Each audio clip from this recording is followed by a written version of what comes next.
he was shocked, and then he was continued to be shocked for tensing up and crying out when he was shocked the first time. And he received 30 or 40 shocks in the course of several hours before they stopped.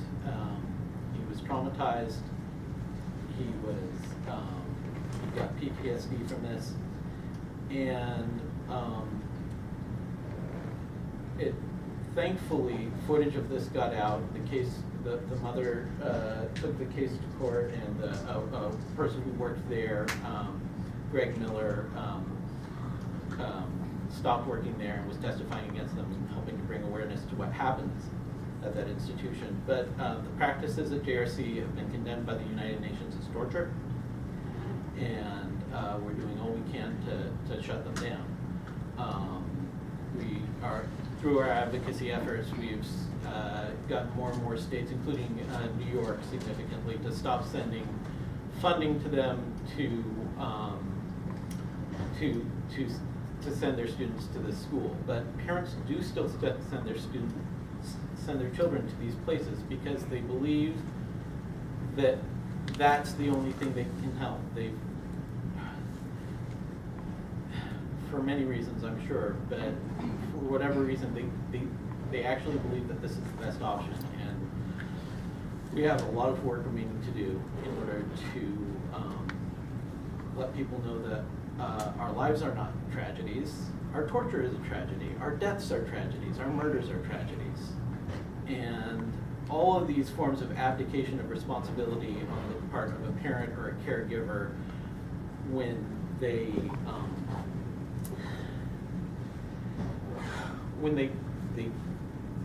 pardon me for a moment. All these forms of abdication of responsibility are awful, and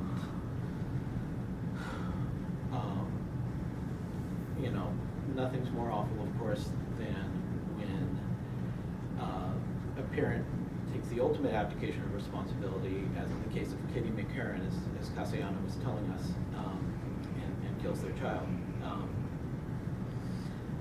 This happens far more often than people want to know about. We've had, I think, 10 in the last year. I'll have to go check the list, but it's a lot. And more often than not, the sentences are minimal. It's ridiculous. And so every year we hold, this is going to be the third year now, we hold candlelight vigils to honor the memories of people with disabilities who've been killed by their parents or caregivers. It happened last year on March 1st. This year again will be on March 1st, tomorrow night.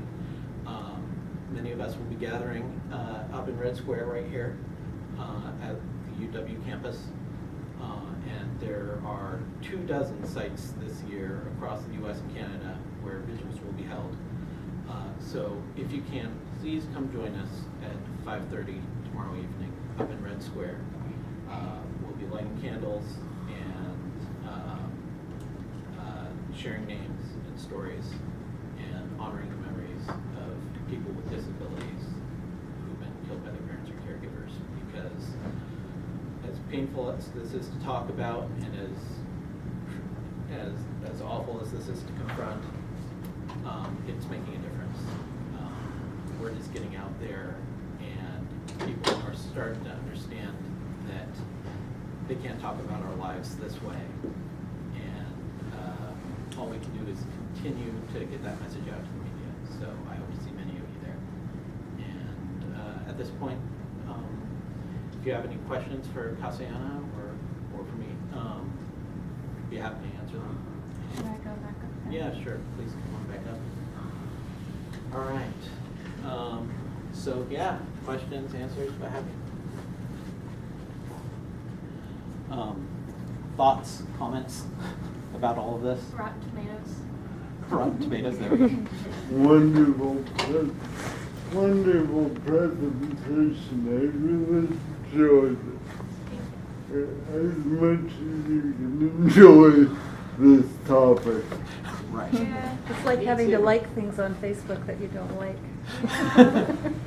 Diane Coleman, I'll just make a comment around what you said tonight. Diane Coleman, who's the co-founder of Not Dead Yet, says the euthanizing of people with disabilities is nothing new. It's gone on since the beginning of time throughout the world. The only difference is this is the first time in history where disabled people are fighting back. Right. Well said. Well said.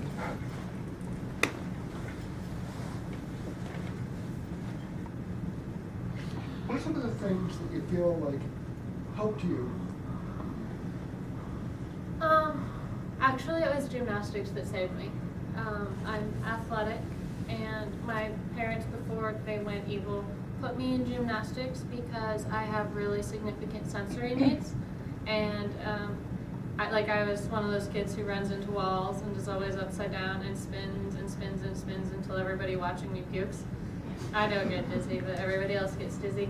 And the thing with gymnastics is there were other kids and teenagers, and there were adults who didn't see me as, this weirdo tragedy.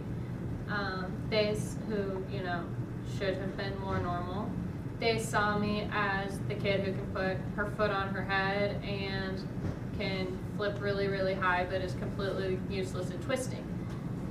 I realize these words don't make sense to most people, but I was valued. Oh, I did it over my head backwards. You could do way more than I can. Yeah, I can still do splits. Because gymnastics saved me, so I still need to be able to walk on my hands on a bad day. But there were people who valued me and who saw my resistance as admirable instead of something to be squashed out of me. And I held them in much higher esteem than I held other people because gymnastics was my thing. And so that's honestly what saved me, was having that place where I was valued. And I wasn't valued just if I acted the way they wanted me to, but I was valued for things that I valued about myself. And where being stubborn was a good thing. Yes. Well, my mom is actually an occupational therapy assistant, and she's disabled herself. And one thing that they don't really do in the therapist training that she was talking about with people with disabilities is elder abuse, because she works with seniors, and it really is a problem. I mean, the families that she was able to support are doing really good, but I know Washington State has been doing a lot of investigations about elder abuse, especially elders with disabilities. Would you like to comment on that? I should know more about elder abuse than I do. I know that financial abuse is actually a really big problem where caregivers or family members or both will take the person's SSI or SSDI and use it. Also with elder abuse, much as with child abuse, there comes a point where people stop listening to you because you're less valued once you're not in the workforce and what have you. People do both in homes and also in institutions get away with doing really, really horrendous things to elderly folks. I want to make an addendum to the history lesson I gave about caregivers. Minimum wage is almost caught up with the wages they get now. And the systems they have in place to try to avoid these kind of things are not sufficient, in my opinion. I'm just really lucky that I have two awesome caregivers that I've been able to train to meet my needs in the way that I need them met, which the state doesn't quite understand. So they don't train the caregivers in the needs that I specifically have. I've had to do that myself. And I'm really fortunate that I have the privilege of being able to speak out. I've got lots of support. I can reach out the minute I think something's wrong and say, this is wrong and it needs to stop. And people will listen to me. But that's not true for everyone. And the reason I have as good caregivers as I have, aside from learning to get along with them specifically, is also that I was able to advocate for myself even before things would have been a problem. I've only had one really bad caregiver experience, and it wasn't as terrible as it could have been. I mean, the woman just didn't want to do her job, which meant that things didn't get done, which was not the worst that could happen. So yes, a lot of work still needs to be done. when it comes to the paid caregivers. As far as family caregivers go, abuse can happen so easily, and there's very little oversight. And the workers that come around twice a year to check in on you really are overworked and underpaid. And so they often can't see problem areas when they come up. Again, I have a very good relationship with all of my case managers and my case worker, my case manager, and my care workers. But I can see how the system could be very easily abused by manipulative family caregiver types.